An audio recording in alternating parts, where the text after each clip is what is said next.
Welcome to RJ classes. और आज हम लोग मशीन का सेकंड पार्ट करने वाले हैं, सेकंड वीडियो करने वाले हैं। तो आज जो मैं देखो मशीन से बेसिक टर्म जितने था हम लोगों ने स्टडी कर लिया था। आज हम लोग बात करने वाले हैं आइडियल मशीन। देखिए बात किसी कर रहे हैं हम, ideal machine.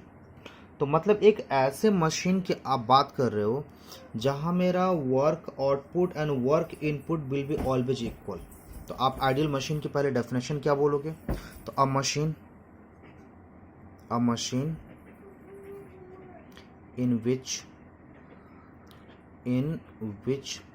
work output is always work output या एनर्जी आउटपुट, आप कुछ भी बताइए, is always equals to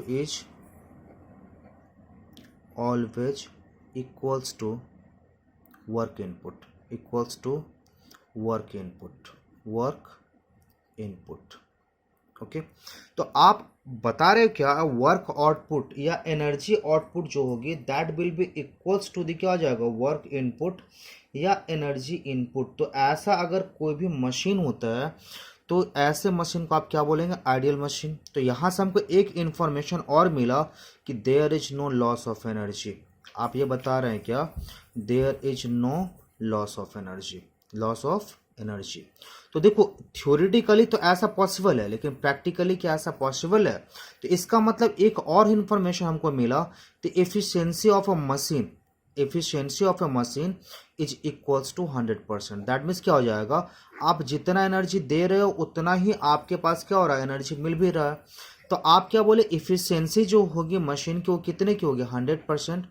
theoretically का मीन्स क्या होता है, थ्योरिटिकली अगर आप थ्योरी के हिसाब से बात करते हैं, लिखते हैं, वहाँ तक तो पॉसिबल है, लेकिन क्या प्रैक्टिकली भी पॉसिबल है कि आप जितना एनर्जी सप्लाइड करते हो उतना ही आपको मिले? तो आपका आंसर होगा कि नहीं, है ना। तो इसका मतलब क्या हो गया, आइडियल मशीन जो कंसेप्ट है वो थ्योरेटिकली तो पॉसिबल है, तो प्रैक्टिकली मेरे पास आइडियल मशीन का कंसेप्ट नहीं है। तो प्रैक्टिकली फिर किसका कंसेप्ट है? तो मेरे पास एक और वर्ड आया, एक्चुअल मशीन। देखिए एक्चुअल मशीन की बात कर रहे हैं, एक्चुअल मशीन की। तो आप एक्चुअल मशीन आप किसको बताओगे? तो एक ऐसा मशीन जिसमें energy output is always less than the क्या हो जाएगा, एनर्जी इनपुट। तो एक ऐसा मशीन, तो लिख दो जरा सा, अ machine in which energy output is always less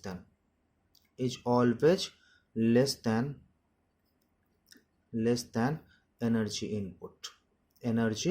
input.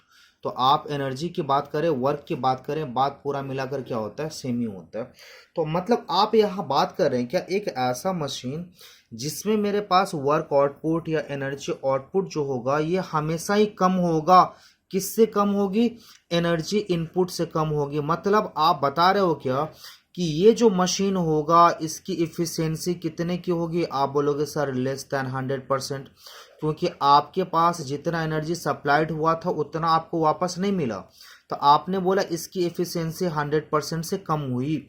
अगर एफिशिएंसी 100% से कम हुई इसका मतलब sir there is loss of energy. आप क्या बता रहे हो, क्या इस तरह के मशीन में लॉस होगा एनर्जी, किसका, एनर्जी का, there is loss of energy. चलिए ये भी बात समझ में आ गई हमको कि ये मशीन मेरा क्या हो गया, एफिशिएंसी 100% नहीं है। तो हमको ये भी बात समझ में आ गई कि यहाँ एनर्जी का लॉस हो रहा है। अब एनर्जी का जो लॉस होता है कि एक्चुअल मशीन के अंदर, उसके कारण क्या क्या है, what is the cause of loss of energy in an actual machine. तो देखो एनर्जी लॉस होने के दो तीन ही प्राइमरी कारण है। पहला कारण क्या बोलेंगे, मूविंग पार्ट जो है मशीन का तो नेदर वेटलेस है नॉर परफेक्टली स्मूथ है। तो आप क्या लिख देंगे, लिख दीजिए पहला बात, moving part of the machine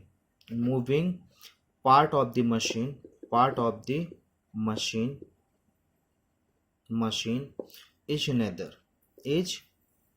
neither wetless nor perfectly smooth. तो ये दोनों ही कारण यहाँ पे हो रहा है, तो परफेक्टली स्मूथ भी नहीं है, वेटलेस भी नहीं है, तो जिसके कारण क्या होगा, आपका एनर्जी लॉस होगा। अच्छा, दूसरी बात जो आप कर रहे हैं, स्ट्रिंग जो है इज नॉट परफेक्टली इलास्टिक, है ना। आप सिंपली लिख सकते हैं, तो लिख दीजिए यहाँ पे string is not perfectly elastic, not perfectly elastic. तो देखो, परफेक्टली इलास्टिक ना होने की वजह से उसके कारण भी लॉस हो रहा है। अब जो तीसरी बात बता रहे हैं, आप क्या बोल रहे हैं, डिफरेंट पार्ट जो है परफेक्टली रिजिड नहीं है, मतलब क्या होगा, इसके कारण भी एनर्जी लॉस होगा। तो आप लिख दीजिए जरा सा, moving part are not perfectly rigid, या different parts are not perfectly rigid, लिख दो जरा सा, different parts are not perfectly rigid, not perfectly rigid. तो देखो, ये पूरा का पूरा कहानी अपने को समझ में आ गया कि अगर थ्योरेटिकली हम बात करें तो थ्योरेटिकली पॉसिबल है कि एक आइडियल मशीन की हम बात करें जहां हमने जितना एनर्जी सप्लाई किया उतना ही मेरे को एनर्जी आउटपुट भी मिले। लेकिन अगर हम प्रैक्टिकली बात करें तो प्रैक्टिकली ऐसा कोई कंसेप्ट ही नहीं है मेरे पास कि इफ़िशियंसी 100% का आ जाए। तो फिर वहाँ हम एक्चुअल मशीन की बात की, जहाँ मेरा वर्क आउटपुट, एनर्जी आउटपुट जो होगा, एनर्जी इनपुट से हमेशा क्या होगा, कम होगी, इफ़िशियंसी 100% से कम होगी। इसका मतलब यहाँ एनर्जी लॉस होगा। और एनर्जी लॉस के लिए हम लोगों ने 3 मेन कॉज को लिखा। पहला क्या बोला, मूविंग पार्ट जो है नेदर परफेक्टली स्मूथ है ना ही वेटलेस है, तो इसके कारण आपका एनर्जी लॉस हो रहा है। जो दूसरी बात हम लोग कर रहे हैं, स्ट्रिंग जो यूज्ड हो रहा है मशीन के अंदर, वो कैसा है, परफेक्टली इलास्टिक नहीं है, that is also a cause, क्या जाएगा, for the loss of energy. And also the third cause is different parts are not perfectly rigid, तो ये भी क्या हो गया, आपके पास एनर्जी लॉस होने का एक कारण बनता है। अच्छा, अब जो हम लोग करने वाले हैं, लास्ट पार्ट जो अपना करने वाले हैं अभी इस वीडियो का, that is relation between efficiency, mechanical advantage and velocity ratio. तो हम बात करते हैं रिलेशन किसका रिलेशन की बात करते हैं, किसका,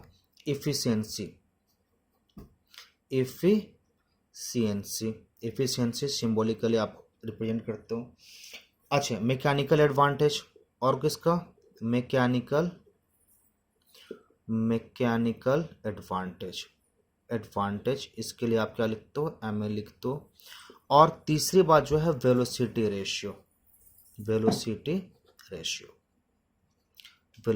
रेशियो हमने लिख दिया VR। चलिए, अब पहले ये समझ लीजिए हम स्टार्ट कहाँ से करें। ये रिलेशन एक बार आपको सिर्फ समझना होता है, ट्रिगर करना होता है, इसके बाद की कहानी आप खुद ही लिख देते हो। इन तीनों टर्म्स में पहले हमको स्टार्ट कहाँ से करना है, तो आप इफ़िशियंसी से स्टार्ट करो और इसके बाद की कहानी आप खुद लिखते चले जाओगे। आपको रिलेशन कुछ फाइंड करने की जरूरत नहीं पड़ेगी, आप ये खुद पे खुद फाइंड कर लोगे, खुद पे खुद ये अपना आंसर खुद दे देगा। चलिए जरा सा, तो इफ़िशियंसी हम लोग बोलते क्या है, तो आप बोलते हो क्या सर, इफ़िशियंसी लिख दे पहले, इफ़िशियंसी। तो इफ़िशियंसी इक्वल्स टू, हम लोगों ने बोला क्या, work output by work input. Very good, work input. चलिए, ये तो समझ में आ गया आपको। अच्छा, पहले हम एक बात समझ लें, हम वर्क आउटपुट किसको बोलते हैं, वर्क आउटपुट। तो वर्क आउटपुट का मतलब आप ये बताते हो कि load into displacement of load, है ना, लोड इनटू लोड, आप पूरा लिख लो ना, load into displacement of load, ये हमने बोल दिया। तो आप लिख दो जरा सा L इंटू DL, ये लिख दिया हमने।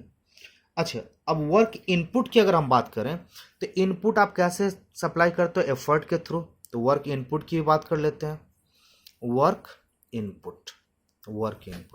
चलिए जरा सा, तो work input equals to in the same manner, जहां आपने क्या बोला, load into displacement of load, तो ये क्या हो जाएगा, effort into displacement of effort.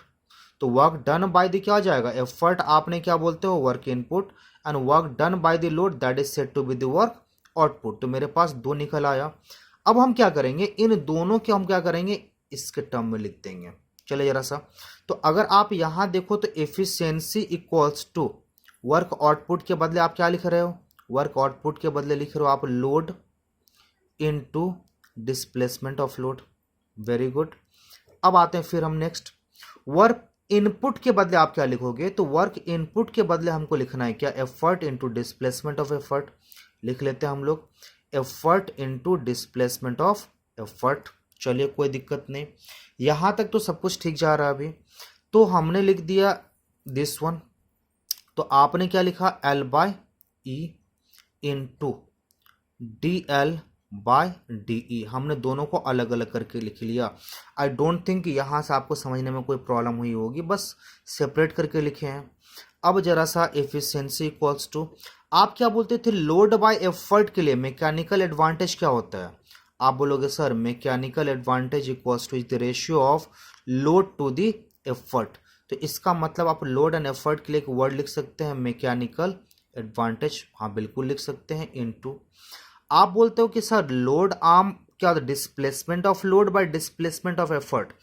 इसके लिए तो मेरे पास कोई वैल्यू है नहीं, लेकिन अगर हम लिख दें क्या displacement of effort bye displacement of load, तो इसके लिए मेरे पास एक टर्म है and that term is velocity ratio.